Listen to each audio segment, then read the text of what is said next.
कथा कहते हैं विप्रो, इसी बीच यायावर शिलोच्छ जीवी स्वाध्यायव्रती तपस्वी ब्राह्मणों को अपने ऊपर से जाते देखकर यमराज अत्यंत उदास हो गए।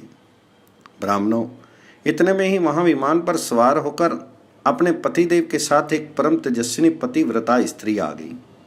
उसके साथ ही बहुत से अंचर तथा परिच्छद भी विराजमान थे। उस प्रिय दर्शना देवी के आगमन काल में नरसिंगे आदि वाद्यों की विपुल ध्वनि होने लगी। जीव मात्र पर अनुग्रह रखने वाली उस देवी को धर्म की पूर्ण जानकारी थी। उसके सारे प्रयास में धर्मराज का हित भरा था। इस प्रकार साधन संपन्न व शुभांगना विमान पर बैठे बैठे ही धर्मराज को तपस्वियों से ईर्ष्या ना करने तथा उनके प्रति सद्भाव रखने का परामर्श देकर एवं उनसे पूजित होकर आकाश में दृश्य हो गई, जैसे बिजली बादल में समा जाती है। इस अवसर पर धर्मराज के द्वारा सुपूजित उस स्त्री को देखकर नारद जी ने पूछा, राजन, जो आपके द्वारा अर्चित होने के बाद हित की बात कहकर पुनः यहाँ से प्रस्थित हो गई, वह स्त्रियों में सर्वोत्तम देवी कौन है? ये तो परम भाग्यशालिनी जान पड़ती है। इसका रूप बड़ा दिव्य है। अनुपम भाग्यों से शोभा पाने वाले राजन, मैं इस रहस्य को जानना चाहता हूँ, क्योंकि इससे मेरे मन में महान आश्चर्य हो रहा है। अतः इसे संक्षेप में बताने की कृपा करें। तो धर्मराज ने कहा, देव ऋषि, मैंने जिस देवी की पूजा की है उसकी कथा परम सुखप्रद है। उसे मैं आपके सामने विस्तार से स्पष्ट करता हूँ। तात पूर्व कल्प के सतयुग की बात है। निमि नाम से प्रसिद्ध एक महान तेजस्वी सत्यवादी एवं प्रजापालक राजा थे। उनके पुत्र मिथि हुए। केवल पिता से जन्म होने के कारण जनता ने उनका नाम जनक रख दिया। उनकी पत्नी का नाम रूपवती था। वह निरंतर अपने पति के हित में तत्पर रहती थी। पति की आज्ञा का पालन करना, उसमें अपार श्रद्धा भक्ति रखना तथा शुभ कर्मों में लगे रहना उनका स्वाभाविक गुण था। स्वामी के वचन के अनुसार अत्यंत प्रसन्नता के साथ वह कार्य में तत्पर रहती थी। महाराज, मिथि भी महान तपस्वी, सत्य के समर्थक तथा संपूर्ण प्राणियों के हित में ही अपने सारे समय का उपयोग करते थे। वे श्रम एवं धर्म पूर्वक संपूर्ण भूमंडल का पालन करते थे। उनके शासन काल में रोग, बुढ़ापा और मृत्यु की शक्ति कुंठित हो गई थी। उन परम तेजस्वी नरेश के राष्ट्र में देवता समय अनुसार सदा जल बरसाते थे।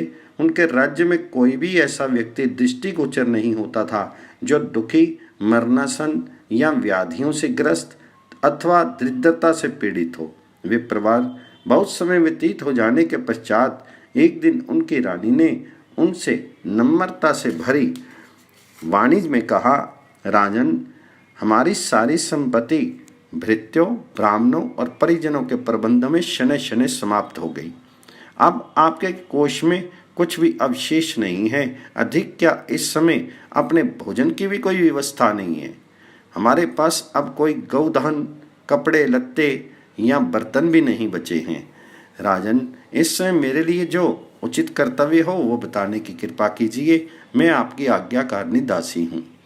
राजा मिथि ने कहा, भामिनी, तुम्हारी भावना के विरुद्ध मैं कभी कुछ कहना नहीं चाहता, फिर भी सुनो। 100 वर्ष तो हम लोगों को हविष्य भोजन पर ही रहते हो गए हैं। अब हम लोग कुदाल और काष्ठ की सहायता से खेती का काम करें। इस प्रकार काम करने तथा जीवन निर्वाह करने से हमें शुद्ध धर्म की प्राप्ति हो सकती है, इसमें कोई संशय नहीं है। ऐसा करने से हमें भक्ष्य एवं भोज्य की आवश्यक वस्तुएं भी उपलब्ध हो जाएंगी और हमारा जीवन भी सुख में बन जाएगा। राजा मिथि के इस प्रकार कहने पर रानी रूपवती ने कहा, राजन, आप महान यशस्वी पुरुष हैं। आपके महल पर सेवकों, शूरवीरों, हाथियों, घोड़ों, ऊँटों, भैंसों और गधों की संख्या कई हजार है। राजन, क्या आपकी इच्छा के अनुसार ये सभी लोग कृषि आदि कार्य नहीं कर सकते हैं? तो राजा मिथि बोले, वरानने, मेरे पास जितने सेवक हैं वे सभी राष्ट्र रक्षा के अपने अपने काम में नियुक्त हैं और सभी अपने काम में संलग्न भी हैं। देवी, अपने पास के सभी पशु हृष्ट पुष्ट, बैल, खच्चर, घोड़ा, हाथी और ऊंट भी राज्य के काम में ही नियुक्त हैं। इसी प्रकार लोहे, रांगे, तांबे, सोने और चांदी से बने हुए उपकरण भी राष्ट्र में काम दे रहे हैं। इस समय अब अपने लिए कहीं चलकर कोई उपयुक्त भूमि तथा लोहा आदि द्रव्य की खोज करनी चाहिए, जिससे मैं उपयुक्त भूमि तथा एक कुदाल बनवा सकूं एवं सुगमता से कृषि कर सकूं। तो रानी ने उत्तर दिया, राजन, आप अपनी इच्छा के अनुसार चले, मैं भी आपके पीछे पीछे चलूंगी। इस प्रकार बातचीत होने के पश्चात महाराज मिथि अपनी सहधर्मिणी के साथ वहां से चल पड़े। स्थान, क्षेत्र आदि की तलाश करते जब वे दोनों पर्याप्त मार्ग पर पार कर चुके, तब राजा ने एक स्थान को लक्ष्य करके कहा, वरवरनी, ये क्षेत्र कल्याणप्रद प्रतीत होता है। आप तुम यहाँ रुको भद्रे, जब तक मैं इन घासों और कांटों को काटता हूँ तब तक तुम भी यहाँ कुछ ठीक ठाक कर तृण पत्रों को दूर करो।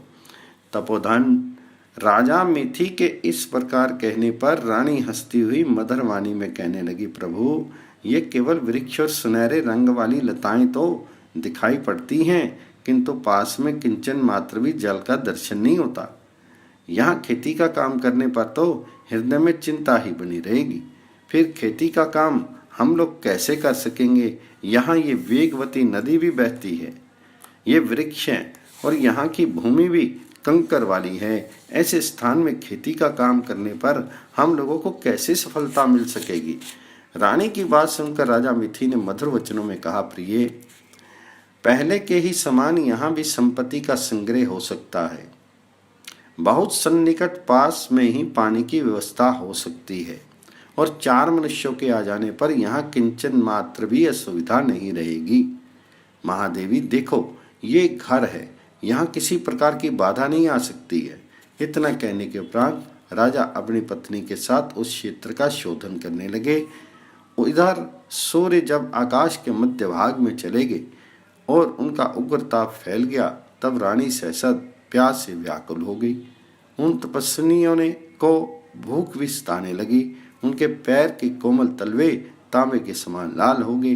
ताप के कारण वे संतप्त हो उठे। अब उस देवी ने अत्यंत व्यथित होकर पतिदेव से कहा, महाराज, मैं ग्रीष्म से पीड़ित होकर प्यास से व्याकुल हो गई हूँ। राजन, कृपा पूर्वक मुझे शीघ्र जल देने की व्यवस्था करें।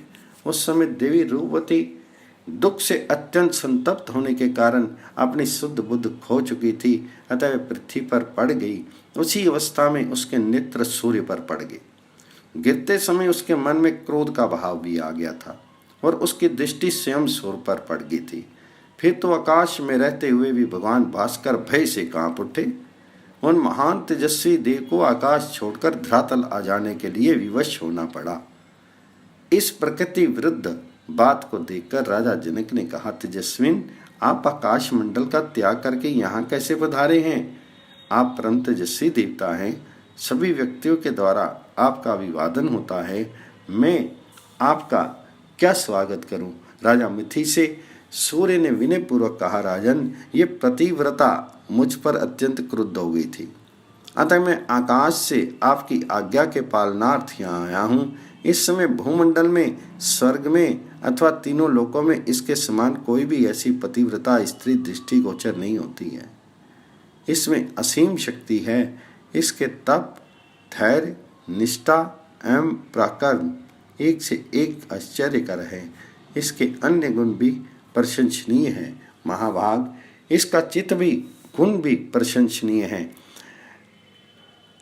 आपके चित्त का सदा अनुसरण करता है। इसका चित्त भी सुपात्र, व्यक्ति का सुपात्र से संबंध हो जाए, इसमें उसके पुण्य का महान फल समझना चाहिए। आप दोनों शची एवं इंद्र के समान सर्था एक दूसरे के अनुरूप हैं। राजन, आपकी अभिलाषा किसी प्रकार भी व्यर्थ नहीं होनी चाहिए। महाराज, यदि भोजन के उचित प्रबंध के लिए आपके मन में खेती का कार्य उत्तम प्रतीत होता है तो इसे अवश्य करें। इस विचार का व्यक्ति आपके अतिरिक्त दूसरा कोई नहीं है। आपका ये प्रयास सफल यश देने वाला तथा अभिलाषा पूर्ण करने वाला होगा। ऐसा कहकर भगवान सूर्य ने उनके लिए जल से भरे हुए एक पात्र का निर्माण किया। फिर वे पात्र, एक जोड़ा जूता तथा दिव्य अलंकारों से अलंकृत एक छाता, ये सभी वस्तुएं उन्होंने उस मिथि को दी। भगवान भास्कर ने यह भी बतला दिया कि ये इस स्त्री के ही पुण्य कर्म का फल है। रानी रूपवती जल पाकर तृप्त हुई। वे अब अचेत और अभय हो गई। फिर वे उस आश्चर्य को देखकर राजा से बोली, राजन, किसने ये स्वच्छ एवं शीतल जल दिया है और ये दिव्य छत्र और उपाने किसने दिए हैं? तपोधन, आप बताने की कृपा करें। राजा जनक बोले, महादेवी, ये विश्व के प्रधान देवता भगवान विवस्वान हैं, जो तुम पर कृपा करने के लिए गगन मंडल से यहाँ आए हैं। उन्होंने ही ये सब पदार्थ दिए हैं। राजा मिथि से ये वचन सुनकर रानी रूपवती ने कहा, प्राणनाथ, इन सूर्य देव की प्रसन्नता के लिए मैं क्या करूं? आप इनकी अभिलाषा जानने का प्रयत्न करें। राजा जनक महान तेजस्वी पुरुष थे। रानी के ये कहने पर उन्होंने भगवान सूर्य के सामने दोनों हाथ जोड़कर प्रणाम किया और कहा, भगवान, आपका मैं कौन सा प्रिय कार्य करूं? राजा की प्रार्थना पर भगवान भास्कर ने कहा, मानद, मेरी हार्दिक इच्छा ये है कि स्त्रियों से मुझे कोई भय ना हो। राजा मिथि सबका सम्मान करने में कुशल व्यक्ति थे। रानी रूपवती उनके हृदय को सदा आनंदित रखती थी। भगवान भास्कर की बात सुनने के उपरांत राजा ने अपनी स्त्री से सारा प्रसंग सुना दिया। उसके वचन सुनकर मन को प्रसन्न करने में परम कुशल रानी आनंद से भर उठी।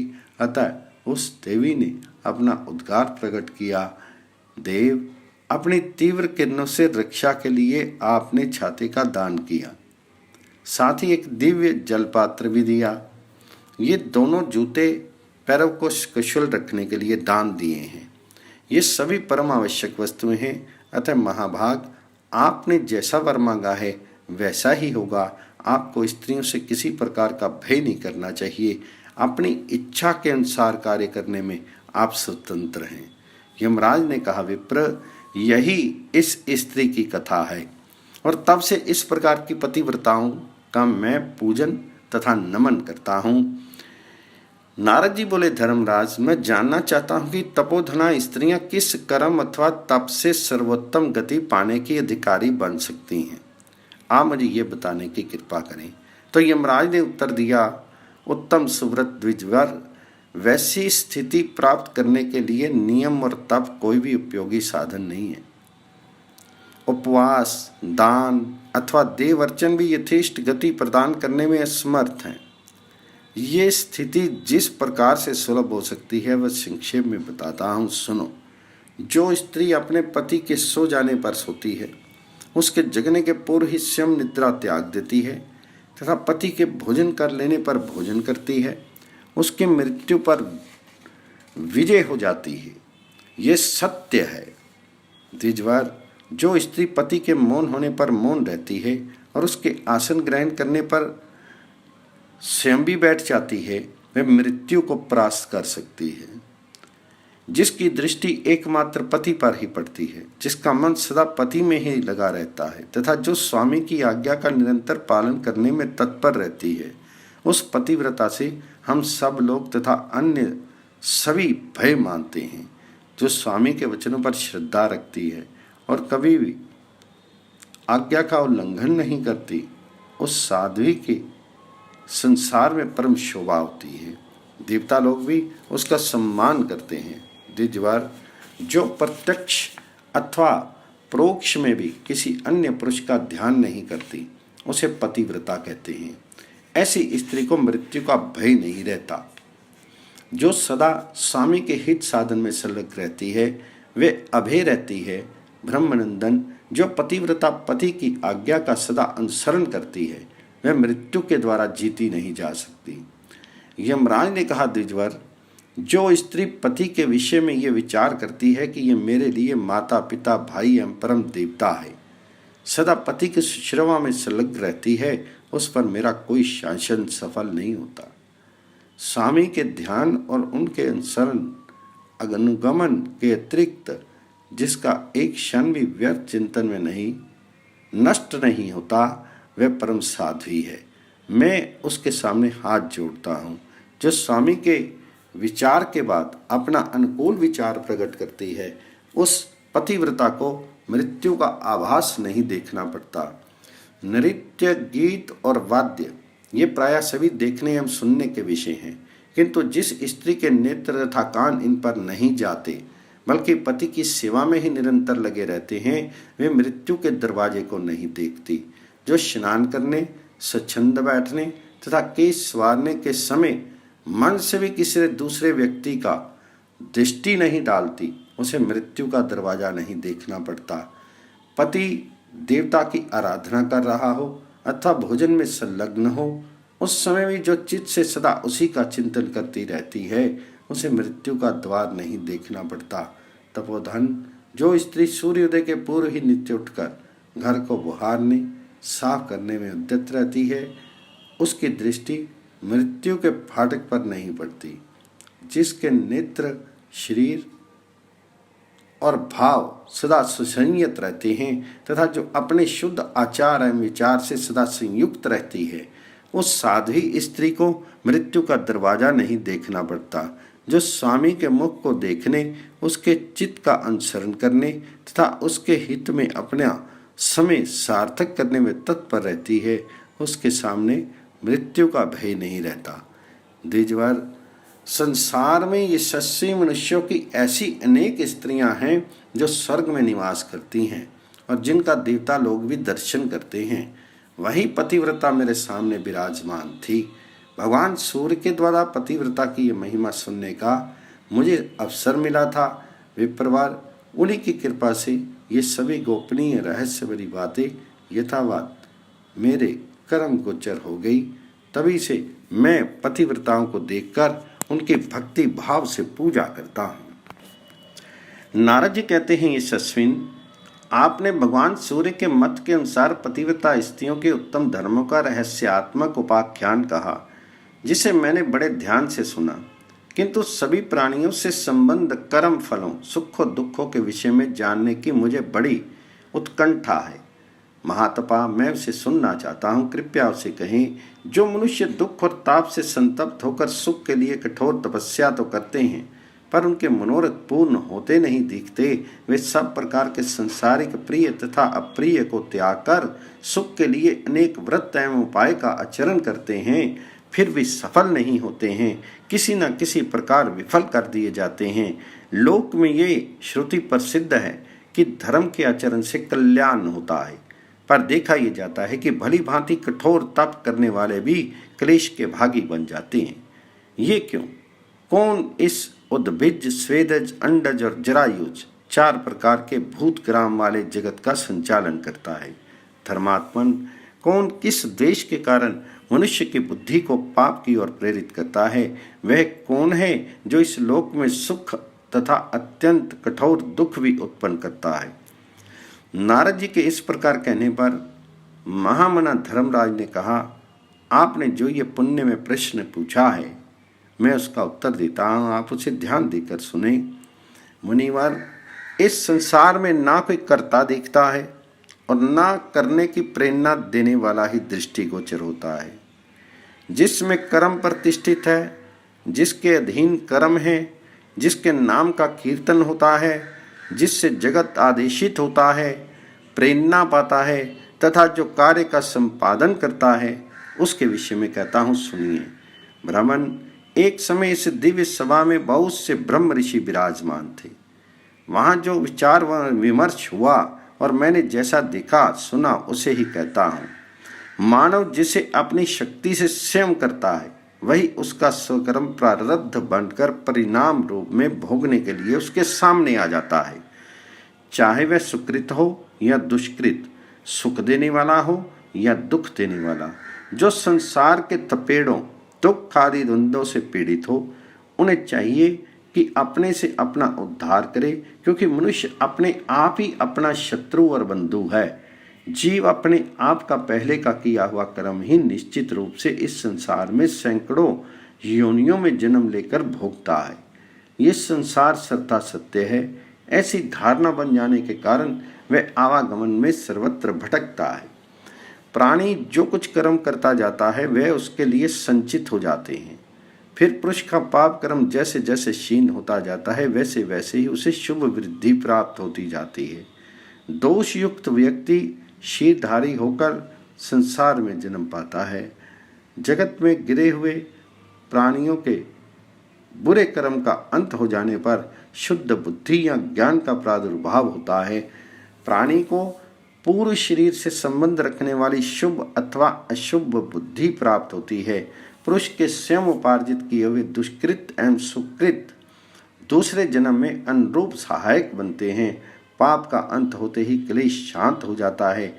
फलस्वरूप प्राणी शुभ कर्म में लग जाते हैं। इस प्रकार मनुष्य जब सत्कर्म का फल शुभ और दुष्कर्म का फल अशुभ भोग लेता है, तब उसके विस्तृत कर्म में निर्मलता आ जाती है और सत समाज में उसकी प्रतिष्ठा होने लगती है। शुभ कर्मों के फल स्वरूप उसे स्वर्ग मिलता है तथा अशुभ कर्मों से वह नरक में जाता है। वस्तुतः ना तो दूसरा कोई किसी दूसरे को कुछ देता है और ना कोई किसी का कुछ छीनता ही है। नारद